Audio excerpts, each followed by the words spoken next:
How many of you listeners are on a first-name basis with your plumber or electrician? After all, they're the ones installing your energy-efficient hot water heater and fixing your solar panels when something goes wrong. This is the Levers for Change podcast. My name is Jimmy Gio. Today's guest is Brewster Earle. Brewster spent 18 years at Comfort System USA, a $2 billion public company and the largest mechanical contractor in the US. He was president of their energy services division. It was his job to sell energy efficiency. Let's listen to the challenges that he faced, connecting the wires and pipes to the people and leadership. Well, Brewster, thank you so much for joining us today. It's great to have you be a part of the podcast. Oh, my pleasure, Jimmy. Thanks for inviting me. Absolutely. Comfort System USA is a $2 billion public company, and it's probably a $2 billion public company that no one has ever heard of before. How would you describe what a mechanical contractor is, what an MEP is, and just give us a little bit of a grounding and a framework? Sure, absolutely. When you think about heating your house, heating buildings, cooling your house, that's mechanical. That's all mechanical systems that provide that, and somebody's got to install them. Comfort Systems happens to be working in the commercial sector. They don't do residential work, but the way to frame it is, if the building you go to work in, the house you're living in, if it's hot, if it's cool when it needs to be, if it's comfortable, mechanical contractors install those systems in the buildings and then maintain them. And so then how does that mechanical, electrical, plumbing work together? Those are three different engineering systems that are coming together. How does those three in conjunction bring complexities to the projects that you have to pursue? Sure, that's a really good question. Interestingly, there's a lot of innate conflicts in construction and building, right? Because there's different trades that come together and they're elbow to elbow making something out of a plot of land. And they all have kind of different agendas, and the conflicts are resolved through the project management process, whereby these systems do have to integrate to some level. So an electrical system would allow a heating and cooling system to operate because it has to be connected to electricity. Plumbing, when you're thinking about plumbing everything, a lot of heating and cooling relies on the plumbing to transfer water or other liquids throughout the building. So these are all integrated systems that need to work together and efficiently. And interestingly, the dynamics of these competing trades create the conflicts. Is the plumber wants to be in this location, but it has to be staged. And then when the plumber's done, can the electrician get in behind? Then can the heating and cooling contractor get in behind? So it all has to be well coordinated at the build stage and at the design stage, quite frankly. Is there generally a order to when the mechanical, the electrical, and the plumbing trades come into play? Is that generic, or is that on a case-by-case basis? There is definitely an order, and there are definitely sequences that naturally occur in the built environment. For a simple example, the electricians and plumbers have to get in there before the sheetrockers and painters do their work, obviously. So that's a very kind of visceral example of what I'm explaining. But coordinating the tradesmen into the space to do their work, it's going to likely be case to case. So there are some generics involved. It depends on access. It depends on the equipment, et cetera. But that all is the responsibility of the project manager, the construction managers, to coordinate all that. And that's where the planning on the front end comes. So the schedule is built, and that's how it's executed. Just to give us a sense of scale, what would be the largest projects you're working on? I'm thinking possibly skyscrapers or campuses. And then what would be the smallest projects that you would be working on? Sure. When I was at Comfort Systems, interestingly, and this is all in their public documents, the average project size was, if I recall, I'm going to be directionally there, in the $500,000 range. That's on average, but Comfort Systems would also have $100 million, $60 million, 50, perhaps a $50 million job. So that scale, those would be, 2-3 year installations. A mechanical contractor would also be involved in a one-day project where you're replacing a part of an air conditioning system on a Starbucks, for example. So it's huge difference, or huge continuum of project size. And so, that's engineering complexity of what it takes to build the system. Let's get into some of the organizational complexities. Comfort System runs based on operating companies in different locales and 35 operating units in 115 cities. And you were one of the executives managing and running this organization. So what are some of the complexities of running a national organization that is very local in its staff and people and expertise? Approach that Comfort Systems takes today still, certainly when I was there, is to hire or to acquire really good companies in the different locales, to hire and attract the best people they can, and then allow them to run their local businesses. So the challenge then comes in, how do you proliferate best practices? How do you capture best practices?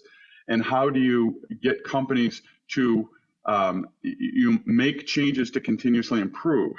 The challenge in the construction business, from my observations, I'm sure it's not necessarily true of every company, but it's a pretty simple business, construction, when you think about it. And to keep it simple becomes a challenge, but that is kind of the golden standard, is let's keep this business as simple as we can. Let's do what we say we're going to do. Let's execute the work, and let's do it in the most profitable manner that we can to deliver what the customer expects. So when we think about those elements, it's really assigning best practices, efficiencies, and getting folks to adopt them in a very simple business that they've been successful in. I'd say that's the primary challenge, is people have made a living doing what they're doing. So how do we continue to evolve and present best practices in such a way that people see value?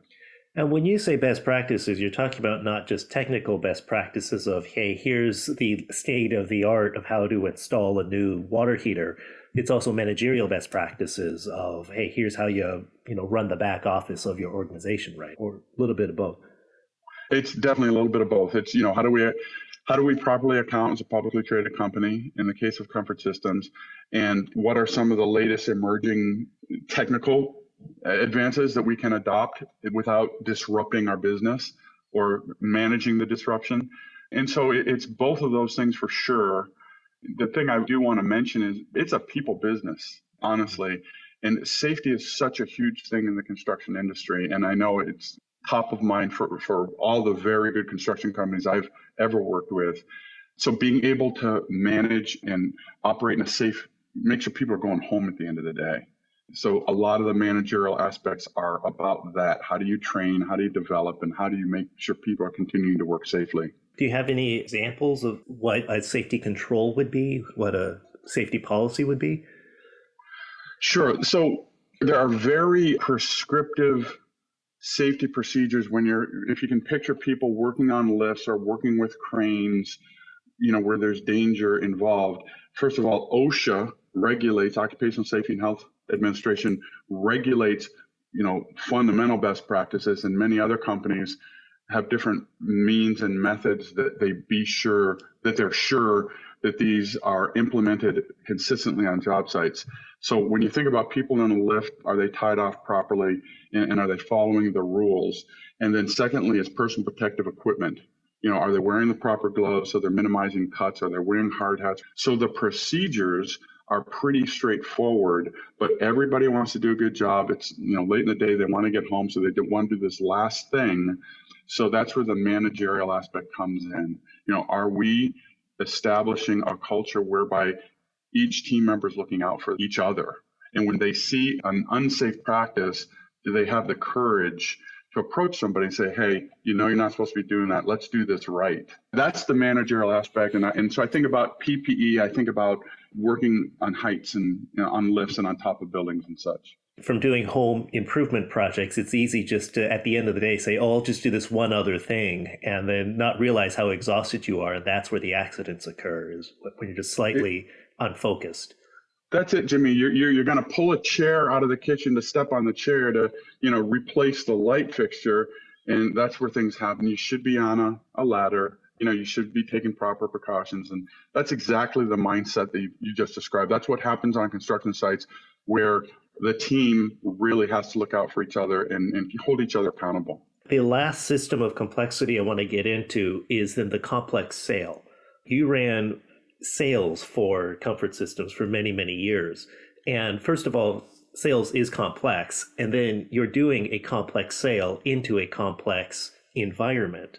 Generally speaking, who are the buyers that you had to go and satisfy the value proposition needs? And then how did those stakeholders interact with each other and interact with you? That's interesting. We could be talking about that for a while. I want to qualify a few things. First of all, in the MEP business, typically people think in terms of, I'll just make a couple of buckets. One is, there's construction, right? And construction can be broken out into many different delivery methods. There's design build, there's plan and spec.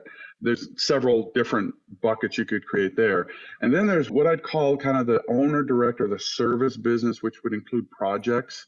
In some iteration of that, you could talk about like energy sales, right? Energy services type of sales, or replacement of large energy consuming systems. So Jimmy, to answer your question, I'll kind of go to that end of the spectrum where we're talking about, when folks have a significant capital expenditure to replace larger systems that are energy consumers. That's where it does get very complex. A normal rooftop unit that sits on top of even a small to medium building, 4 stories, 5 stories, that might be $1 million, $2 million, right? Or $500,000, $1 million, $2 million. That's already a complex sale right there. Sure. Yeah, the scale might be a little less than that for the heating and cooling equipment, but the bigger buildings where you're thinking, in excess of 10 stories, those are significant systems. A hospital, as an example, those are significant systems where you get into the millions of dollars. So the decision is an important one for the owners. So your question is, who are the actual buyers? Who are the actual decision makers in that type of environment? And I'll tell you that over the course of my career, I believe that it's changed significantly. Whereas, the old adage was, be sure you're working with the decision maker. What I've come to realize, I think most salespeople would acknowledge, is there is no the decision maker anymore. It's usually a group of people. It's usually a team. Good companies are thinking that through and making sure they're bringing in stakeholders to help make those important decisions for the business. So at the end of the day, the way I think about it is, there's somebody who are responsible for the revenues of the business. There's somebody who's responsible on the cost side of the business. And, most companies want to increase their revenues and they want to manage and lower their costs where possible. So those two stakeholders are almost always involved. The other stakeholders are the users, the folks who are responsible for keeping that building comfortable, or in a production environment, keeping systems running.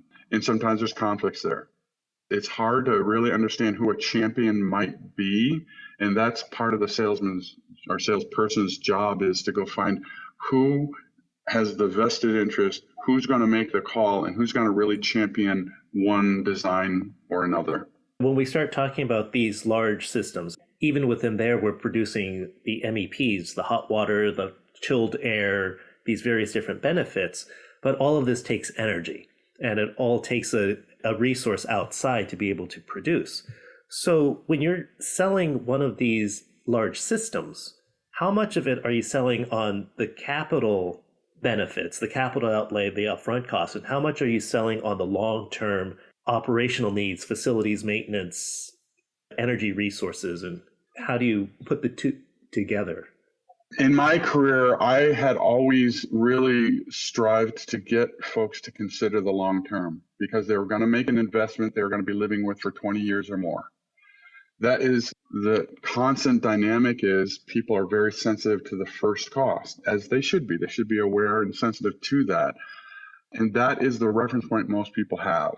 Most people have, no matter what they're buying, they're always going to consider, hey, if this is 10% less, let me evaluate those benefits and maybe I can get it for less money. It holds true when we're talking about major building systems for most buyers. And so the opportunity I would see was, let's lay out kind of good, better, best options so it doesn't appear that I'm driving an agenda. In other words, I'm happy to and would love to install your system, but let me help you make the best choice for your business. And that way I could kind of leverage, if they were very cost conscious, we could have a system for them, right? Which was the low cost baseline system. If they were inclined to take a look at a 20-year pro forma to see what their operating costs might be and what happens when energy costs would fluctuate, energy pricing would fluctuate, we could have a better system and then a best high efficiency system. So that's the way I thought about going to hopefully the right people, the right stakeholders to balance those considerations and give them options that is the best for their business. So that's that consultative sales approach where you're just helping them, giving them options to help them decide what is the best approach for them. So from that point of view, you also ran energy services for Comfort System for many years. And you and I have had this conversation before of what's the core business? What's the core offering? Is it the mechanical system that provides the cold air, or is it the energy services of the system that's providing the cold air? How did that make the sale of the system more complex? I've always perceived that while there's an awareness, and the awareness has ebbed and flowed over time as to energy consumption and green buildings and such, the basic business at Comfort Systems when I was there, and it still appears to be, even though they made several acquisitions, is the basic installation of these systems. And a big part of the company, it's driven by others. Those choices are made typically at the architect and engineering level who have the primary relationship with the owner of the building or the consortium who owns the building. In the energy services business, we were really trying hard to get to the same owners and give them options, because the standard construction delivery methods, there is an inordinate focus on the first costs. So when we were working with, say, hospitals or an industrial company, they are more inclined to think long term, because these are not events that they're involved with year after year after year after year. So in their business, they're going to be making these large decisions, these big decisions on large systems installs, maybe once or twice a career.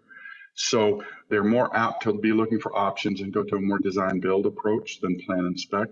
And so we would try to find those folks in those vertical markets where they were inclined to look long term and be very interested and open to having those choices I talked about before, and then making the best decision for their business. Could you give a quick aside of the difference between design build and plan spec? I think those are two ways that buildings get built. The way I think about design build is when an owner hires a firm to actually design the systems and then install the systems. That's typically one firm. Then the plan and spec is where the owner hires architects and engineers to set up a set of drawings and specifications, and then they'll go to several contractors to bid to see who can install that system that they've designed and specified. What experiences have you had of just getting something and saying, this is bad design? Do you have any ability to push back if you get something that's bad design? Well, it happens all the time in the business. It's a tap dance that folks have to play, because you don't want to alienate architects and engineers and general contractors who you might work with in the future or desire to work with in the future. So I'll speak less to that dynamic and more on the design build side, or where design build might enter the picture. There's been various experiences where we have seen a company would come in and specify a plain Jane installation. They'd be hired as the design builder, and for whatever reason, we gained access to the team making those decisions. And simply by giving them options, it would be revealed that the competitor would be in there really trying to get the lowest price system in there, because that was their mentality. We're going to do this for as low a price as we can. And when the owners could see, hey, they have other choices on the design. And by the way, when we've experienced this particular design you're looking at, we found it to be inadequate. And so when we have those conversations, that's where we see the best chances to have folks at least acknowledge there are system implications here that you're going to be living with for 20 years. So if it doesn't work right, is the low-priced approach the best approach for you? And generally speaking, I think if one looks at lifecycle costs, one's going to also minimize energy costs over the life cycle of that equipment. Whereas when they look at first costs, then the energy costs could be really high, could be really low. You're kind of shooting into the wind. You're not quite sure where that's going to land. Would that be correct? That's exactly right. Yeah, there's got to be an intentional effort that if you're concerned with life cycle costs and the energy consumption, you're going to be paying a premium over the baseline model. On the install, but maybe not Correct. over the life cycle. Then from your experience, have you seen, generally speaking, between design build and plan spec, which ones tended to generate the best energy efficient designs? I hesitate to make a blanket decision here because there's an awful lot of contractors now working with a great awareness to energy efficiency, life cycle costing. Generally speaking, the plan and spec has some inherent conflicts where the handoffs happen, but architects, engineers, if they have a bent or a niche that they play where they're designing more energy efficient equipment, great. If they don't, they're basically, and I'm not trying to diminish their role at all, but they're kind of just using the same designs that they have used the past 3 or 4 or 5 jobs. That's just typical in the industry because they've got to make money for their firm and they're typically expediting. They go with what works and what they know works in a specific instance. I'd say that's fairly common in the industry.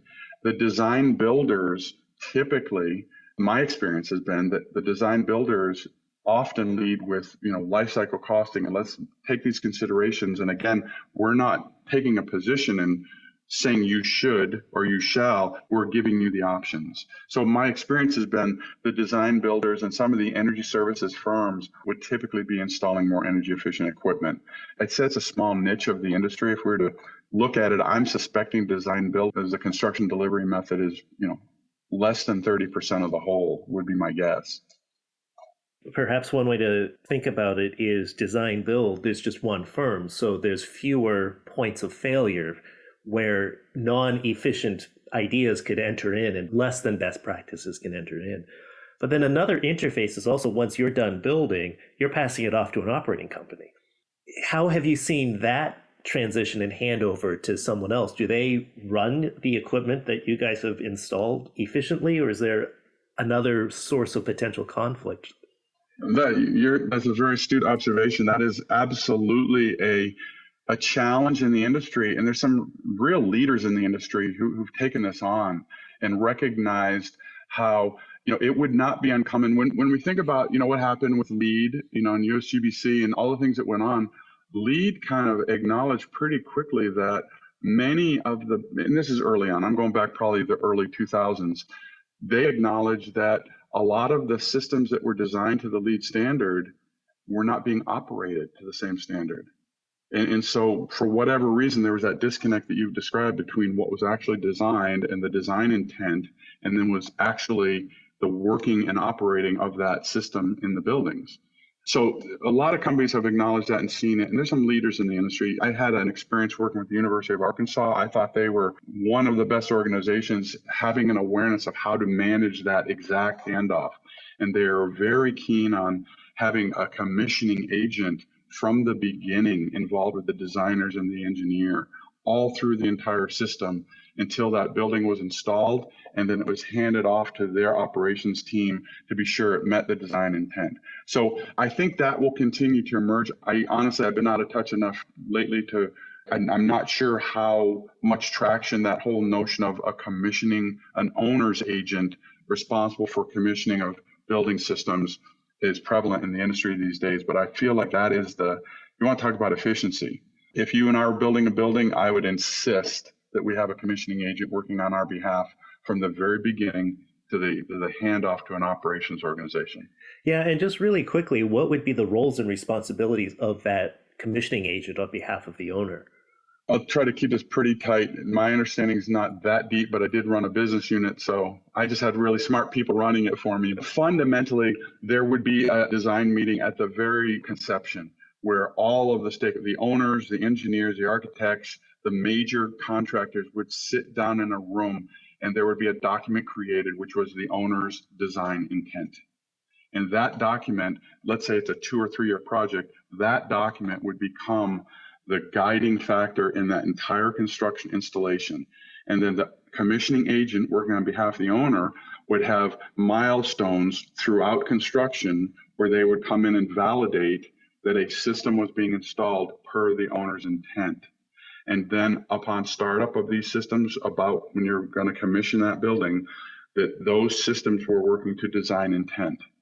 And so that's basically what commission agent's responsibility. And I'm making it very simple. It's a very complex role with a lot of political capabilities required because you're dealing with so many trades and so many stakeholders. When you see something wrong, how do you surface that? How do you raise that? And how do you address the problems that you're discovering throughout the process? It's a really interesting role that I think should be common. I hope it becomes common. I remember hearing once from a mechanical engineering friend that sometimes it takes up, for skyscrapers, for large complex engineering systems, large mechanical systems, it can take up to 5 years to learn how to run a building properly. And so in some ways it's trying to shorten that amount of time or do the knowledge transfer from one staff person to the next staff person, right? Absolutely. That's a very interesting point you're making. If you think about who actually constructed the building and those tradespeople and those managers and those project managers, and then you think about the people who are going to be responsible that building operates. So take your skyscraper or take a hospital. The knowledge transfer is often really messy. It becomes really messy. And the traditional way is you're going to have new chillers installed for cooling. You're going to have the entire technical team from the hospital come in and go through a half-a-day training from the manufacturer on the chiller. And I hate to say this, and I don't mean to minimize it, but in all essence, that becomes kind of it. And then there's manuals, and they can always go back to the manuals. But when a problem happens, that's where it's so dependent on the operator to really understand intimately how that piece of equipment works and be able to manage it and manage the problems and work through them. And it doesn't always happen. Sometimes there's shortcuts taken for obvious and good reasons. And that's how buildings can tend to get out of tolerance with the design intent and start operating inefficiently because everybody's just trying to do the best they can and get through the day and make it work. Yeah, I mean, I get frustrated reading the owner's manual of my printer, let alone trying to run a multi-million-dollar piece of equipment and have it break on me and now scrambling to try to figure out what to do.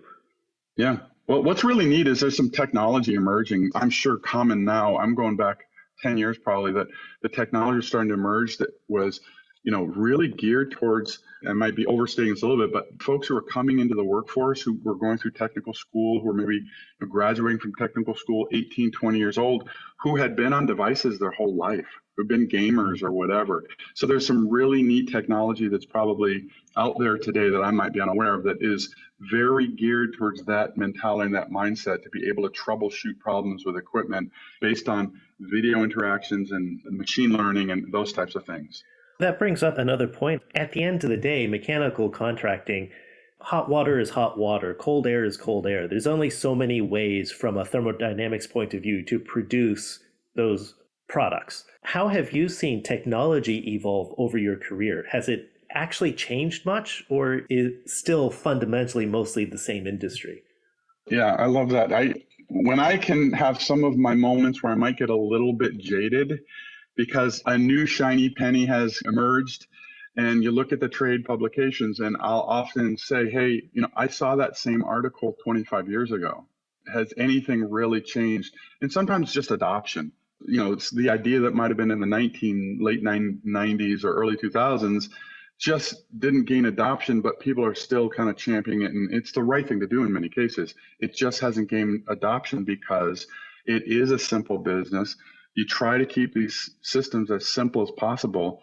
And I'm going a little bit on a tangent here, but the operators, their primary role is to make sure the tenants in the building or the users in a production facility, they're happy and they've got the proper temperature in the room or the proper production environment and the proper operation of equipment. That's their primary focus, as well it should be.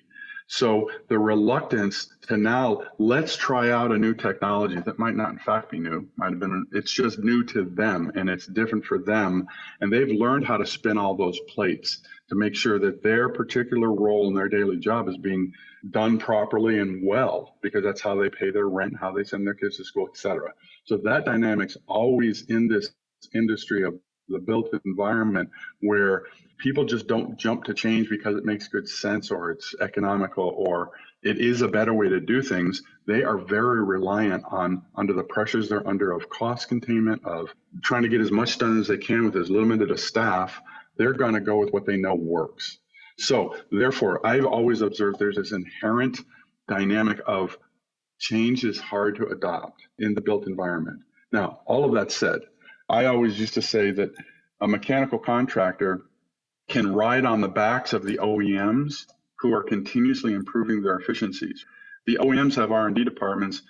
Mechanical contractors, energy service companies, they don't need that. They can just ride on those backs and then present it in a fashion that is palatable to the buyer.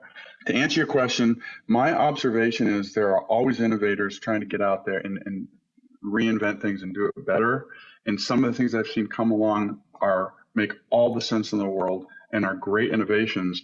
But I find in the industry, the adoption's very, very slow. And there's the shiny penny thing. People, once they get burned by something, in other words, it didn't work the way the expectation was, they become even more reluctant to try the next thing that might make all the sense in the world. And OEMs are the original equipment manufacturer that's manufacturing the devices and the equipments, the widgets in the first place. That's correct. These things. Oh, that's a good observation. And given that you've been in the sector for so long, first of all, what has been one of the most exciting new technologies you've seen over the course of your career? But then also, where have you seen the gaps of, gosh, we just need that solution, but no one's working on that solution? Yeah, that's a great question. The obvious thing that comes to mind for me are the advances in lighting technologies. Yeah, I mean, it seems like every 5 years, 6 years, there's more efficient lighting, as an example. The other thing that I've seen is, I'm going to get a little granular here. The way we service equipment, the technologies there, I've seen a very interesting thing where I always use this term. What you really need here is a rowboat, and the engineers are creating a Queen Mary. So we have over-engineered solutions to what could be really broken down in reasonably simple solutions. So I'll give you an example. If we just thought of a heating cooling unit on the roof of a building somewhere, all of a sudden somebody in the building's hot or cold. And so they call the facility manager. Facility manager then calls the HVAC company. The HVAC company rolls a truck out, gets their ladder out, climbs up on the roof, looks at the piece of equipment and says, oh, it's true, a belt's broken or a compressor's failed or whatever. They climb down their ladder, put it back in the truck, put in an order for that piece of equipment. It might take 2 days to get there, or they might be able to go to the supply house and get it. They turn around, they go back to the building, ladder up, replace it. If we just mapped out that process, what I have yet to see is a broadly adopted model where Wi-Fi technology or something of that sort can be used. I know there's a lot of companies working on this right now. I just haven't seen it where it's widely adopted yet. Before that technician even goes there, they already know the problem, and the machine learning has determined what is the problem at that piece of equipment. And for me, that could be very simple stuff like, there's 5 operating parameters that could be monitored, sent on, through Wi-Fi, and then downloaded into the cloud that anybody could access and understand. Those are definitely emerging. I just haven't seen the solution that's been broadly adopted for many conflicting reasons. Do you think that has something to do with this first adoption versus lifecycle adoption? We've talked about it from a cost point of view, but have you also seen that from a focus of innovation point of view? Are there more innovations at the install than innovations at the ongoing operations? Yeah, that's very interesting. And I'm not clear on, for example, what are the motivations for the original equipment manufacturers to solve that problem I just described? Why wouldn't they just have an onboard module you could buy with the equipment? I'm sure they do, quite honestly. But why isn't it right there, really innovative and common? I haven't seen that. So the real rub that I guess I'm experiencing is in the operation of the building, that whole process I described, it actually works. It might not be the most efficient process, but there's a lot of people involved in that whole process that have figured out a way to make it work and get that piece of equipment repaired. And to introduce change into that process can be a very daunting thing for a company who is making money doing what they're doing. For example, that mechanical services provider, they're making money doing it the way they're doing it. Now we're going to introduce something, change. A whole lot of people have to learn a whole lot of different stuff.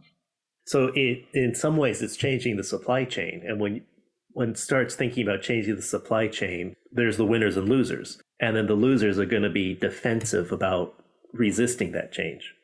That's absolutely correct. It's absolutely a supply chain challenge, and changes to the supply chain is the technologies there and ready, I'm sure. Now it's the change management of people and organizations that are going to have an impact. And that actually gets into the larger mechanical contractor ecosystems. Comfort System is, I think, the country's largest, if not the world's largest mechanical contractor. But yet, how many thousands of mechanical contractor companies are there in the US? I think it's like 20,000. I could be off, by a factor of 100%, but it's a lot.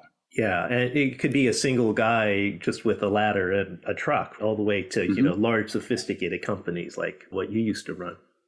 How would you learn about a new technology?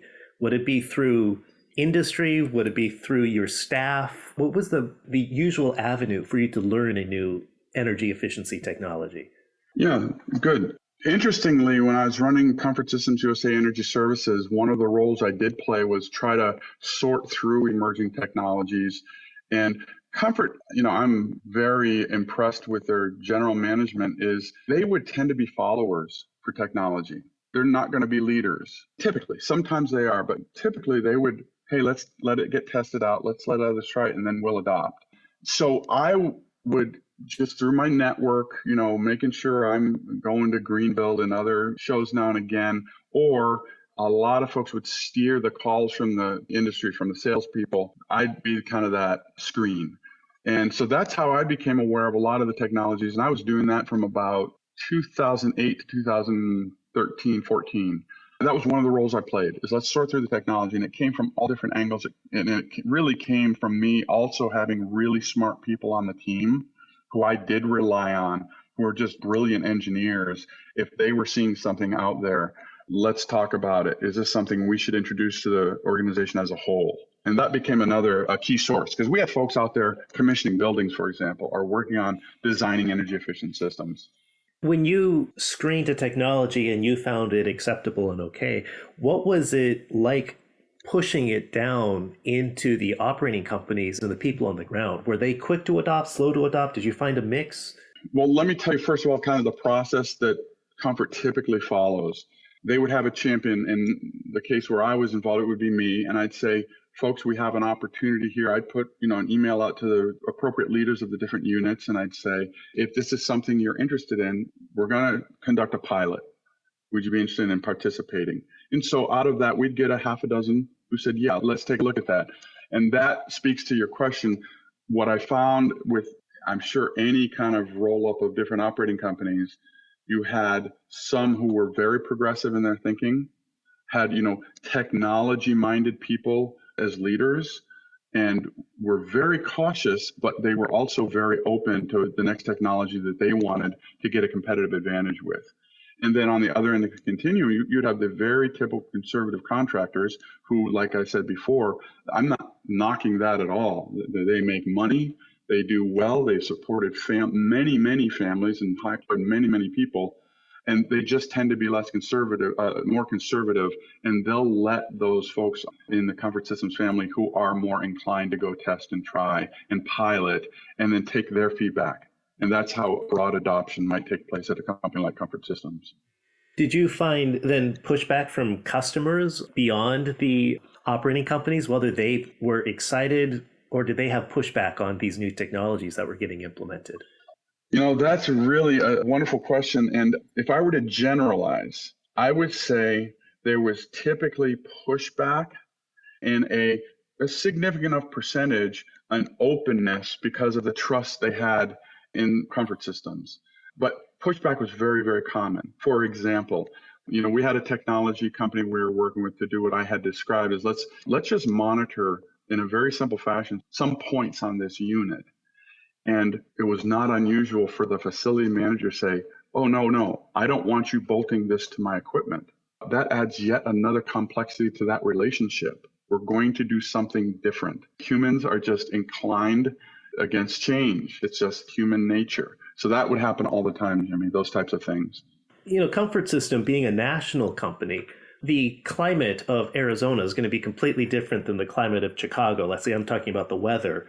how would the technologies have to be adopted and different, especially if you're sourcing new technologies? Would you ever source a technology and say, well, this will only work in Florida, it's not applicable to Nevada? And how would you make those sorts of filters and decisions? Yeah, absolutely. Something's come to mind.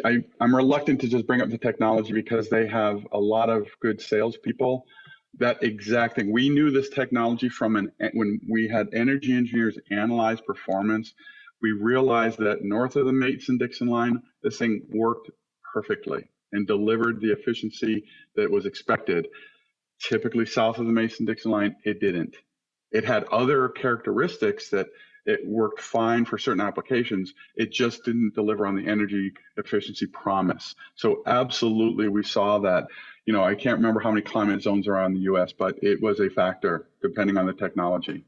Yeah, I think it's like 11 or something like that. That sounds right. Quite a number depending on temperature and humidity and all different sorts of values.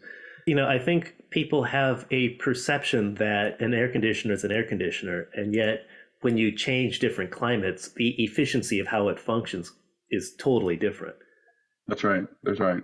And some of the stuff we used to see, that there's cottage industries that if you're near the ocean, the damage the salt water does to this equipment that's sitting on a roof is phenomenal.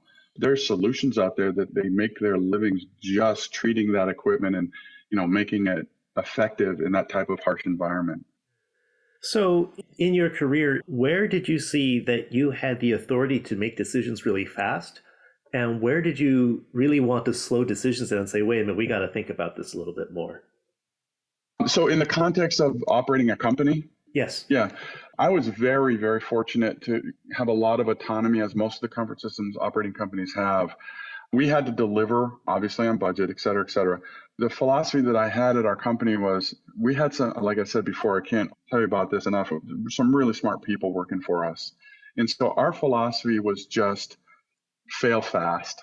If something comes in, we would get the right people in the room. We'd have at it for whatever it took, an hour, 2, 3, about an opportunity to make some changes and make some decisions. And everybody would get the chance to present their perspective. And then collectively, we would decide. And if we were going to make a decision, we were going to go as fast as we possibly could and then adjust to what happened going forward. If there was a change and it didn't work out the way we thought, we'd simply reassess. It wasn't unusual. I can recall a couple instances. We literally just took the hit, said, okay, that was a mistake. We're going to stop doing that. But we're pretty good at that, I think, as an organization, just simply because we had some smart people working on it. And what were some examples of wanting to slow down and saying, well, we can't make that decision today. We got to get more information? The actual situation in a large corporation like that was, who else might this impact? If this could have any kind of negative impact on an operating company, a sister operating company, or even reflect poorly on comfort, if we were taking that kind of risk, we would move very slowly, and we'd engage a whole bunch of people to get other opinions, particularly those who might be impacted. Gotcha. So you want to go fast on some of the new ideas that you were bringing in, but you would go really slow on what's the broader risk to the company, if there is any. Yeah, for sure. And to be very specific, the saying, I don't know if it still is, but I just used to have this thought, and I'm sure it came from some of the senior leaders at Comfort, that one job, even though it's a holding company, one job that goes bad could have a very negative impact on the entire corporation, even though these are separate operating companies. So when it came to job specific stuff and making those decisions, we were very cautious, very slowly and deliberately. And then when there's a challenge or problem that arises, we had resources at corporate who could come in and help us. Hey, what's the right approach here? Because they'll have legal impacts, legal implications, those types of things. But when it came down to new technology stuff, we would assess things with kind of what I call that critical eye. But when we made a decision to go, we would kind of map out, here's the milestone where we're going to assess what has it happened the way we thought it would, and do we go forward or do we cut it there? That's a caution, but we would also move very quickly to take the measures to really test things out like that. Where do you see the need for expertise in the future? What's the biggest need for skills in the future? So I'll speak first to the big industry, the macro industry issue. It's surely technicians, technical tradespeople. The workforce is aging, and it is quite interesting and shocking. And the whole thing about this notion that people are going to come out of high school and go to college, that is the preferred path. I couldn't debunk that enough. I mean, it's just simply not true. Not everybody's cut out for college education. Some people are, in fact, would be great at trades and can make a good living. That's the big challenge in the industry as a whole. That notion of people who are going to continue to go look at that plot of land over there and make something come out of nothing. The people build things. It's a very noble business. On the other end, I see that I've always admired engineers in general. Engineers who are thinking about how can we do things better. And this might sound a little jaded, but what I've noticed is when people get into the workforce, it does become kind of a production mentality, even in the engineering environment. And so I'd love to see, and I think there needs to be really smart, innovative people working on these things that aren't that sexy. It's about how a building operates. It's how this operates. It's not how we're going to send people to inhabit Mars. It's just not that high profile stuff. So I think there's a real need there to attract people who want to solve those kind of problems that absolutely have an impact on everybody's daily lives. How they are in buildings, what they do when they're in those buildings. And I'm just, again, optimistic that we're going to continue to get that influx of people that come in that make a difference in that environment. Well, thank you so much. Yeah, thank you, Jimmy. It was nice speaking with you.